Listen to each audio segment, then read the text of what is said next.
Gracias por escuchar nuestros audios y podcast en RTVE Play Radio y en nuestra aplicación móvil de RNE.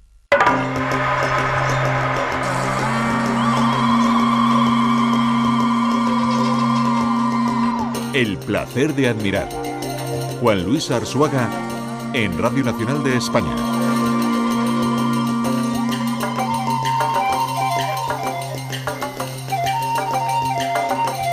Buenos días y buenas tardes.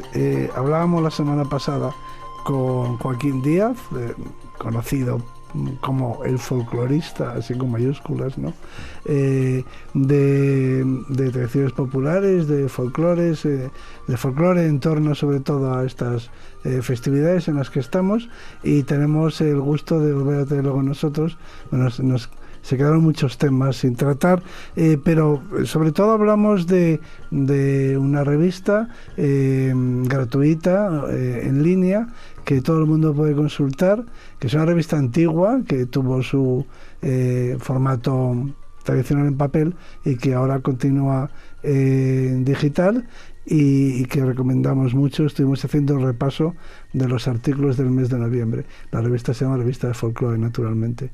Y damos de nuevo la bienvenida a Joaquín Díaz. ¿Qué tal estás, Joaquín? Bueno, pues muy bien, muchas gracias. Encantado otra vez de estar. Pues nos quedamos hablando de Mitra, de ritos, de religiones mistéricas orientales en relación con con los orígenes históricos del cristianismo, ¿no? Uh-huh. Bueno, pero no hablamos de lo que tienes en Urueña, en qué es Urueña, para empezar. Uh-huh. Puede que no todo el mundo lo conozca. Uh-huh. En qué consiste la fundación, qué museo tienes ahí, qué tipo de cosas has ido recogiendo, qué documentación folclórica en relación con el folclore y con las tradiciones tienes. En fin, háblanos un poco de Urueña, porque en Castilla y León, por supuesto, es un sitio muy conocido, es por las librerías, sobre todo, diría yo, ¿no? Sí. Háblanos un poco de Urueña y qué representa esta población, en la cultura, en la cultura de hoy.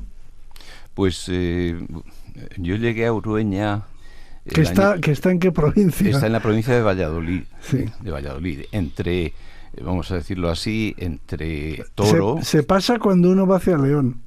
¿No? Sí, exactamente. Por la carretera, desde Madrid, claro. Cuando va por la carretera de la antigua carretera de La Coruña, la A6, ¿no? Uh-huh. Y está pues a 5 kilómetros de la autovía. Y yo llegué a Uruña el año 71, precisamente para hacer un programa de Navidad en el que cantaba villancicos. ¿Ah, sí? Sí, y entonces... O sea, todo nos remite a la Navidad. Pues sí, buscando un sitio así de exteriores y tal, pues me llevaron allí y me montaron en un carro y yo iba cantando pues los villancicos en la parte de atrás del carro con una guitarra. ¿Qué año era eso? El año 71. Madre mía. Sí. Y posteriormente... ¿Y eso era para televisión o para qué? Sí, para televisión, sí. Anda. Lo que pasa es que no sé, había cosas que se grababan y cosas ¿No se llegó a emitir eso? Sí, se emitió. Sí, uh-huh. yo tengo a veces la sorpresa de que saca alguien pues ese momento o esa canción o tal que salió en algún programa recuerdo otro programa de Navidad precisamente con Raúl Matas, en el que era argentino o algo así, ¿no? Era chileno. O chileno, perdón. Sí, y ahí intervenían pues Marisol, Rafael Farina. Claro, porque tú te codeabas con los cantantes, ¿no? Sí, lógicamente, famosos. Lógicamente, si salía en la televisión y tal, pues tenía que hacer ese y me llamaron para ese programa y lógicamente, pues como en realidad hay poca gente que haya cantado villancicos. ¿Y qué cantabas villancicos? Claro, cantaba villancicos. Es que he grabado 5 discos de villancicos. Todos en castellano. Sí. De villancicos castellanos, sí, digamos. Bueno, hay alguno en catalán, también hay alguno vasco. Sí. Y bueno, lo que iba a decir, el año 80 y tantos, un presidente de la Diputación me dijo: oye, hay un edificio que lo compró la Diputación hace unos años y entonces queríamos hacer algo allí, no sabemos qué hacer. Y entonces fui a ver ese edificio y me pareció el sitio ideal para hacer un centro de documentación, que era lo que yo venía intentando hacer desde los años 70. Un sitio donde pudiera ir la gente a estudiar, a ver colecciones, en fin, a apreciar un poco mejor y a valorar mejor la tradición. Y entonces nos pusimos manos a la obra. La Diputación siempre ha ayudado, ha sido patrono fundamental en lo que es la fundación. Y a partir de ese momento pues nos pusimos a recoger materiales. Tenemos una biblioteca espléndida con 50.000 volúmenes. Tenemos una colección, por ejemplo, de pliegos de cordel. Que tenemos que hablar de los pliegos. Los papeles que llevaban los ciegos y que se imprimían durante tantos años, tantos siglos, ¿no? Y tenemos una colección de grabados de trajes, que se pueden también ver, y una colección de instrumentos musicales. Uh-huh. Parte de los cuales pues pertenecen a la familia Quintana, porque es una colección de campanas de torre, de iglesia, ¿no? Y que esta familia fueron comprando como... Sí, son fundidores desde el siglo XVIII, que se sepa, ¿no? Entonces el abuelo del actual propietario pues se dio cuenta de que cada vez que iban a verle una cofradía o un cura de una parroquia para decirle, mire, se ha roto la campana, funda otra exactamente igual y que y utilice el bronce de la campana. Y entonces él se daba cuenta que cada vez que fundía una campana del siglo XV, pues estaba cometiendo... Madre mía. Y dijo, no, a partir de un momento determinado yo me quedo con la campana vieja y os hago una exactamente igual y pongo el bronce. Fue una idea espléndida y gracias a eso se conserva esa colección. Ahora las roban de las espadañas de las iglesias, ¿no? Bueno, porque queda ya cada vez menos gente en muchos pueblos, pero vamos, yo creo que... Quiero decir delincuentes, que hay delincuentes que roban campanas, me dicen a mí, ¿no? Sí, en el campo. Sí. De la misma manera que había gente antes que robaba tubos de órgano, ¿no? Porque decían que había una parte de plata también. Bueno, en las campanas... Entonces, en esta colección hay campanas muy antiguas, por lo tanto... Sí, desde el siglo XV hasta el siglo XX. Qué maravilla. Hay 20 piezas... algunas enormes, claro. Y luego está la parte material, ¿no? Los toques que se hacían y cómo las campanas un poco regulaban la vida, ¿no? De los efectivamente. Yo creo que el sábado pasado hablamos de los toques que se daban, el toque de la mañana, el toque de mediodía y el toque de la noche, de anochecer, ¿no? Que le llamaban el Ave María. Y esos toques iban unidos a todos los toques litúrgicos, de misa, de sermón. No hay nada más triste, creo yo, que oír tocar a muerto, ¿no? En un pueblo. Claro, porque además había la costumbre... Eso ya no es, claro, en las ciudades no existe, pero es un toque muy... Aunque no sepas que están tocando a muerto, es un toque como muy fúnebre. Sí, la Iglesia decía que tenía que ser pausado y que tenía que esperar el toque siguiente a que acabara el eco del anterior. Por es eso, muy solemne. Exacto, es muy solemne y existe un silencio, un momento de silencio que es se sigue tocando a muerto en los pueblos, que no lo sé. Claro. Bueno, de hecho, por ejemplo, hay un rito que todavía en Urueña se hace cuando fallece un cofrade de la Cofradía del Santísimo, pues se coloca la pendoneta en la puerta del fallecido y el muñidor, que es el que avisa a los cofrades de todas las cosas que se van a hacer, pues va con una campana avisando a todos los cofrades de que ha fallecido fulanito, uno de los cofrades, ¿no? Sí. Entonces, pero Urueña es un pueblo que fue importante, ¿no? En su día. Fue. Tiene buenas casas de piedra. Sí, arciprestazgo. Luego tuvo una época en el siglo XVIII. Perteneció siempre a los Tellez Girón, por lo menos desde el siglo XV, ¿no? Lo conquistó Pedro Tellez Girón, ese que se quiso casar con Isabel la Católica, que no lo consiguió, y luego perteneció al duque de Osuna, que era conde de Urueña. El título anterior al ducado de Osuna es el condado de Urueña. Entonces es un pueblo que tuvo mucha importancia, que luego... Era como una ciudad condal, ¿no? Sí, porque fue cabeza de merindad, fue arciprestazgo, en fin, tuvo importancia, pero claro, luego pues en el siglo XVIII todavía algunos de sus hijos que llegaron a obispos, que hubo, creo que recordar que hasta 5. No es poco. No, de hecho la casa donde está la fundación la mandó a hacer Alonso de Mena y Borja, que era un obispo que murió en Calahorra, donde estuvo los últimos años, ¿no? Y le llamaban el obispo incrédulo. ¿Por qué? Pues porque dicen que no creía que los monjes se levantaran por la noche a rezar. Entonces se conoce que una noche... No era religiosa la incredulidad. Pues no sé, se levantó y se dio cuenta de que había metido la pata y dijo, bueno, pues que me entierren en el pasillo del Carmelo de Calahorra y que me pisen los monjes por toda la eternidad, ¿no?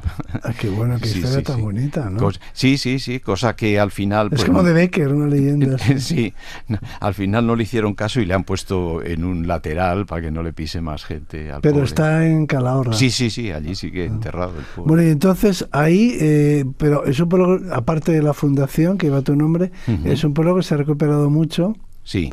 Gracias a la cultura, ¿no? Gracias a la cultura, efectivamente. En un momento dado, la Diputación de Valladolid, con la colaboración de la Junta de Castilla y León y del Ministerio de Cultura, pues potenció lo que se ha llamado la Villa del Libro, ¿no? Que fue aprovechar que muchos solares estaban vacíos y entonces sobre esos solares edificó pues librerías y luego ofreció a distintos libreros que quisieran poner allí su negocio, pues esa posibilidad de trabajar allí.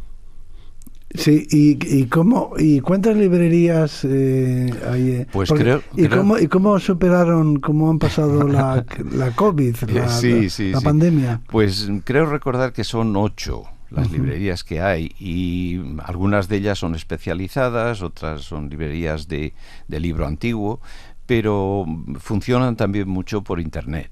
Lógicamente, hoy en día venden. Sí. Bueno, de hecho a mí me ha pasado, por ejemplo, ver un libro que me interesaba, pedirlo al librero y decir, oye, Joaquín, que estoy aquí al lado. O sea que era uno de los libreros y no me había dado yo cuenta de que era el que me vendía ese libro, ¿no? Bueno, claro, porque ahora todo eso se ha perdido un poco. La emoción del descubrimiento del libro. Desde luego. La librería de viejo, ¿no? Las librerías de Lance, de las que hablaba. Y muchos bibliófilos se han arruinado, claro, porque ahora tienen a su disposición todos esos libros raros que antes, pues de cuando en cuando encontraban. Pero es que ahora están a un golpe de tecla. Exacto. Bueno, afortunadamente algunos que antes se pedían y te costaban pues un ojo de la cara, pues ahora a lo mejor los tiene Google ya digitalizados, ¿no? Con lo cual pues tienes esa ventaja también, ¿no? Que un libro del siglo XVI o del siglo XVII lo puedes encontrar. Sí, la información. Y bajártelo, claro. La información, sí, pero el objeto, ¿no? Sí, el objeto. El objeto codiciado. Sí. Bueno, y entonces ahí es donde está la fundación y hay un museo para visitar. Sí, hay varios museos. Hay un museo de instrumentos musicales de todo el mundo que tiene Luis Delgado, que es un músico excelente y buen amigo.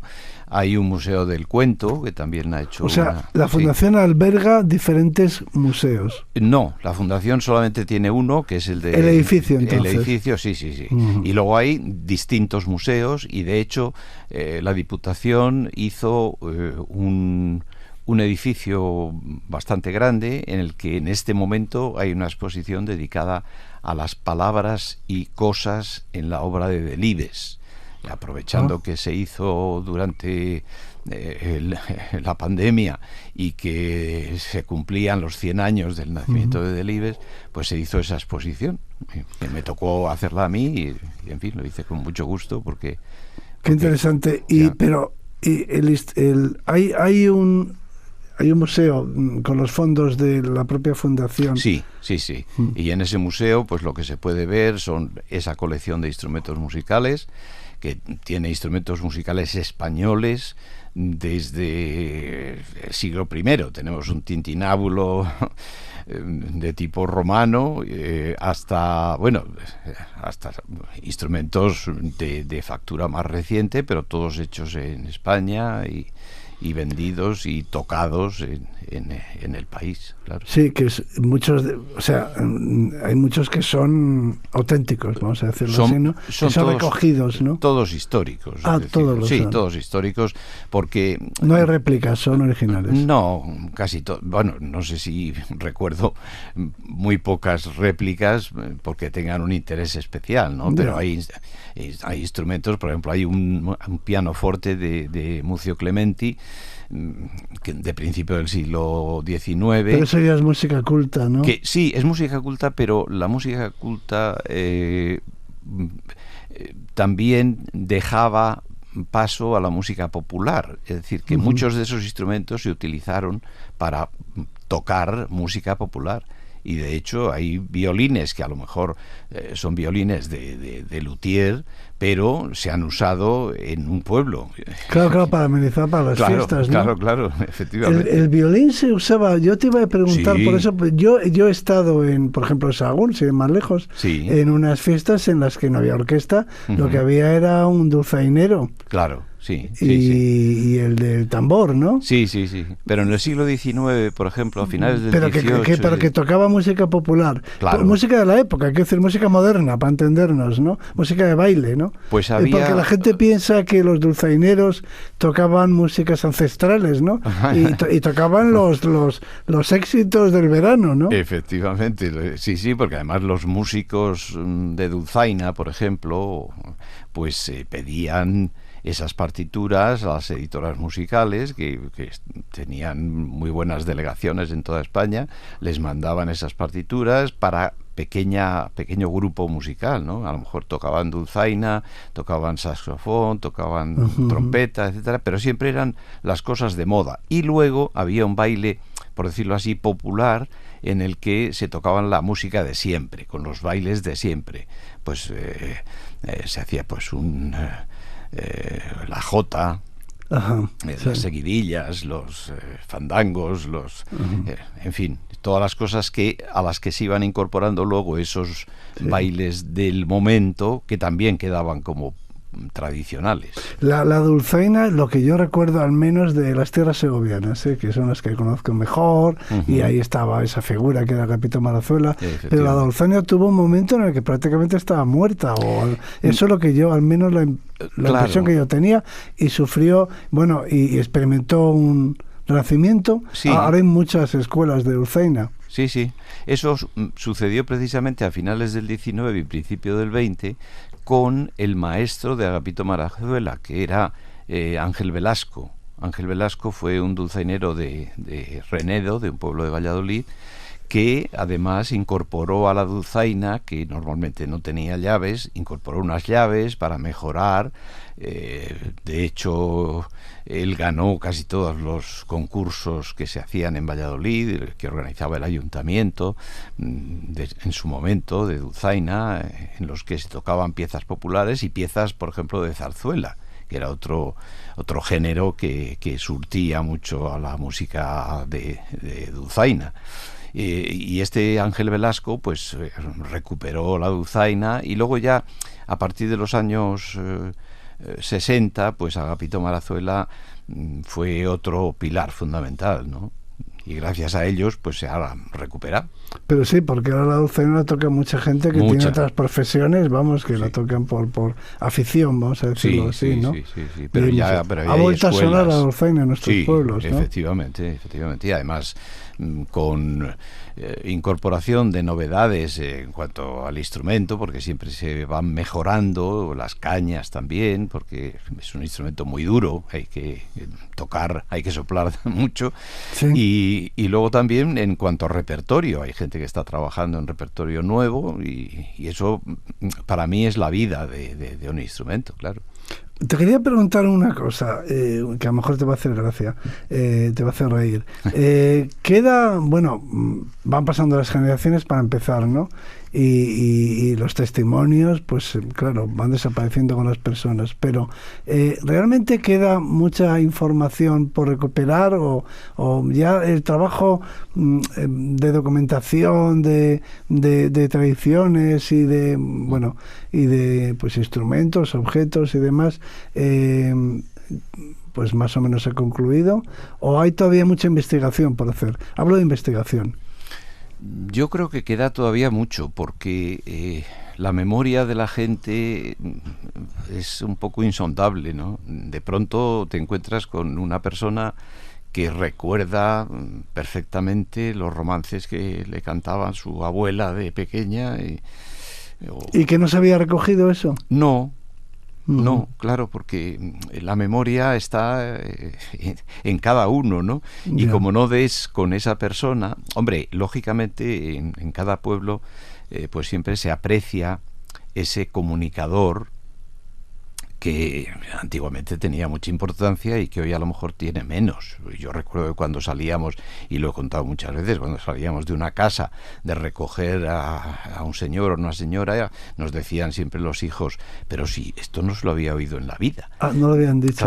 Claro. Entonces, ¿qué pasaba? Pues que hay una época en la que esas personas tuvieron un poco de vergüenza de cantar esas canciones, de transmitirlas, y lo vieron como un poco inútil, no lo vieron como algo positivo, ni como algo, desde luego, no como algo práctico. Y luego hay romances, por ejemplo, ¿no? Y cantares que no necesariamente son medievales, pero sí históricos, que hablan de sucesos como, no lo sé, la guerra de África, por ejemplo, o la de Cuba. Claro, todas las habaneras, todo ese mundo, ¿no? Sí. Esa quiere decir que son tradiciones que entroncan con el presente.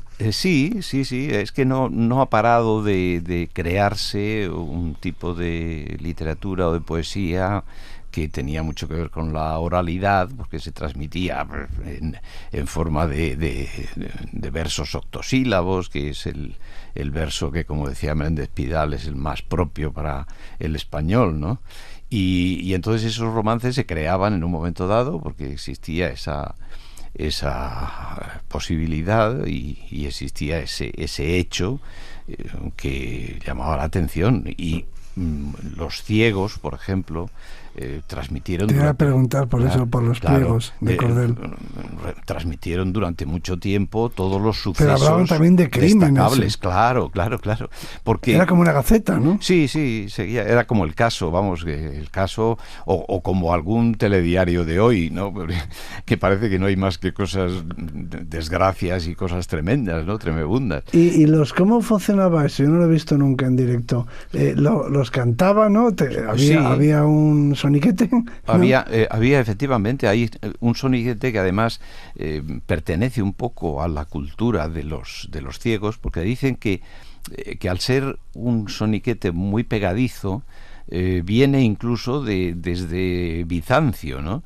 Eran melodías o melopeas que musicalmente pues eran atractivas y eran fáciles de retener, ¿no? Y gracias a ese soporte luego se iba incorporando el texto de manera que se recordaba mejor, ¿no? Y luego tenían como un cómic, ¿no? Como una historieta, ¿cómo era eso? Tenían un cartelón porque había viñetas, ¿no? Sí, precisamente en el número de diciembre ha salido de la revista de folclore, sale un trabajo que hace un hispanista francés, Jean-François Botrel, que es un buen conocedor del mundo de la literatura de cordel, y habla un poco de esos cartelones que servían pero apuntaban con un puntero según iban cantando, ¿no? Sí, mostraban la escena, pero no siempre ellos, a veces era la persona que les acompañaba. Era con un lazarillo o algo así. Claro.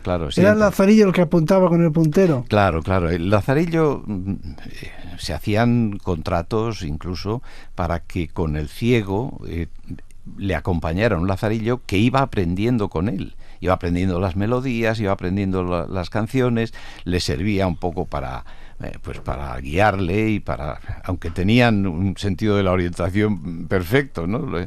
Los ciegos tenían... ¿Tú has conocido eso hasta cuándo llega? Sí, bueno, yo todavía he visto en el Rastro de Madrid cuando vivía en Madrid en los años 60, a un señor que iba con una bandurria y una señora que cantaba los romances, ¿no? Y me acuerdo muy bien porque él iba apostillando lo que decía ella, ¿no? Y si por ejemplo decía, pues fulanita que era muy mala y no sé qué, no sé qué, y decía él, esa fue la causante de todo. O sea, iba haciendo comentarios. Iba haciendo comentarios. ¿Quiénes han sido, supongo que igual lo mismo parejo, ¿no? Pero ¿quiénes han sido mejores depositarios o variará con el tema, de las tradiciones, las mujeres o los hombres? ¿O depende del tema? Yo creo que las mujeres, sí, sin ninguna duda, vamos, que la mujer, no sé por qué razón, hay muchos estudios sobre ello, pero la mujer, probablemente porque se consideraba depositaria de un legado, de un tesoro, que era su propia cultura, y eso lo transmitía a los hijos y a los nietos, generalmente a los nietos, ¿no? De hecho, en las épocas de Navidad y se cantaban mucho las canciones seriadas, con las cuales la madre o la abuela enseñaba a contar a los niños. Es famoso el tema de las 12 palabras dichas y retorneadas, ¿no? Y ese retornear era que iban llegando a la una la Virgen pura que nació en Belén, las dos las tablas de Moisés, las tres la Trinidad, etcétera, hasta los 12 apóstoles, ¿no? Y luego volvían, de manera que se decía los 12 apóstoles, las 11.000 vírgenes, los 10 mandamientos, los 9 meses, los 8 gozos, y se aprendían, claro. Los nietos encantados, ¿no? Sí, hombre, claro. Oye, y en torno, ya nos tenemos que ir otra vez, sí. No te voy a convocar para el próximo fin de semana, porque te tengo que dejar descansar, pero bueno, muere el año, ¿no? Se nos muere este año. Claro. Se nos muere este año, pero no tenemos que hacerle luto, ¿no? Que guardarle luto porque nace otro. Efectivamente, sí. Hay muchas celebraciones en relación, porque esto del año nuevo, del año viejo, parece como muy urbano, muy americano, lo de las uvas, lo de... Sí. Pero hay tradiciones también. Hay muchas tradiciones de salir a despedir el año haciendo esos aguinaldos que decíamos el sábado pasado, y luego pues recibir el nuevo. El nuevo, casi siempre los estudiosos hablan de las estrenas, ¿no? Que era los regalos que se daban el día primero del año, y muchas veces esos regalos los daba el señor del pueblo, el señor del castillo, el señor y ese era señor... una dádiva, ¿no? Claro. Y ese señor pues daba, digamos, a sus vasallos, de alguna manera, ese regalo de lo que fuera, ¿no? Y a él pues le iban a cantar y le iban a obsequiar también los del pueblo, claro. Bueno, entonces esas tradiciones siguen vivas y recuperadas. Luego ha habido muchos grupos, no sé, en Segovia, por ejemplo, es muy conocido el Nuevo Mester de Jugularía, ¿no? Sí, que han hecho una labor, yo creo, al menos, ¿no? Sí, 50 años han hecho este año, creo. ¿Y te parece que eso es una labor útil? Bueno, increíble. El Mester ha calado muy profundamente porque todavía había ese interés por lo popular y por lo tradicional, y ellos, además, con una labor prolongada y meritoria, pues han recorrido todos los escenarios de España y del extranjero, ¿no? Yo alguna vez he puesto aquí un experimento, vamos a llamarlo así, pero que me parece muy interesante, de unos cantantes, estos son de Guadalajara, sí, me parece, que hacen una especie de bluegrass jotero, que son los hermanos Cubero. Los hermanos Cubero, efectivamente. Tiene mucha gracia, me parece. Hombre, a mí. Son estupendos. Yo tengo amistad con ellos. Y la mandolina, esa es maravillosa, y ¿no? Tengo mucha admiración por su trabajo, ¿no? Y por su manera de... O sea, que se puede actualizar todo esto, que eso es lo por que supuesto, por supuesto. Afortunadamente, gracias a mucha gente y a la inventiva popular, que yo creo que nunca debe estar dormida, pues ya decía Menéndez Pidal que había épocas aédicas en las que los poetas creaban cosas nuevas, ¿no? Y luego épocas rapsódicas en las que se repetían esas cosas durante mucho tiempo, pero que a veces esas dos fórmulas coexistían, ¿no? Bueno, oye, Joaquín, que 2 sábados nos has hecho pasar tan maravillosos de fin de año. Bueno, te lo agradecemos de todo corazón, el que has estado con nosotros. Los que nos despediremos con alguna música tuya. Pues espero que sea bonita. Que esperemos que te gusta, sí, que te guste. Los que hacemos el programa, que somos Gustavo Adolfo Bautista en la producción, Curro Díaz Azcárate en la realización y servidor de Joaquín Díaz. Juan Luis Arzuaga. Juan Luis Arzuaga, de ti con quien tenemos que seguir hablando. Bueno. La próxima vez nos vemos en Uruguay. Muy bien. ¿No? ¿Te parece? Fenomenal. Y animamos, ¿no?, a nuestros oyentes a que visiten la localidad y esa ciudad condal, ¿no? Sí. Y visiten también la fundación. Efectivamente. Que sigue recopilando y sigue recogiendo, haciendo su trabajo de investigación, ¿no? Seguimos en ello. Y recogiendo, pues que Dios os bendiga. Gracias. Por ese trabajo. Bueno, un gran abrazo igualmente. Y feliz año. Igualmente, gracias. Adiós. Yo me estaba reposando, durmiendo como solía, soñaba con mis amores, que en mis brazos los tenía. Vi entrar, señora tan blanca, aún más que la nieve fría, por donde has entrado, amor,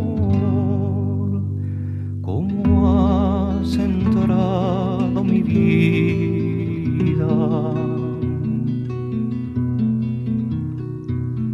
Las puertas están cerradas, ventanas y celosías, no soy el amor amante, la muerte que Dios te envía. Ay, muerte tan rigurosa, déjame vivir un día no puedo darte, una hora tienes de vida. Muy deprisa se levanta, más deprisa se vestía, ya se va para la calle, en donde su amor vivía. Ábreme la puerta blanca, ábreme la puerta niña, ¿cómo te podré yo abrir si la ocasión no es venida?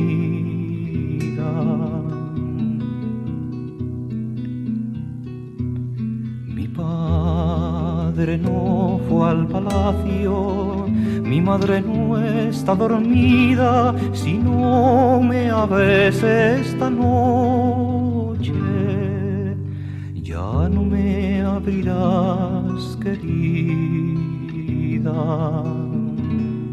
La muerte me está buscando, junto a ti vida sería, vete bajo la ventana, donde labraba y cosía. Te echaré cordón de seda para que subas arriba, y si el cordón no alcanzare, mis trenzas añadiría. La fina seda se rompe, la muerte que allí venía, vamos el enamorado,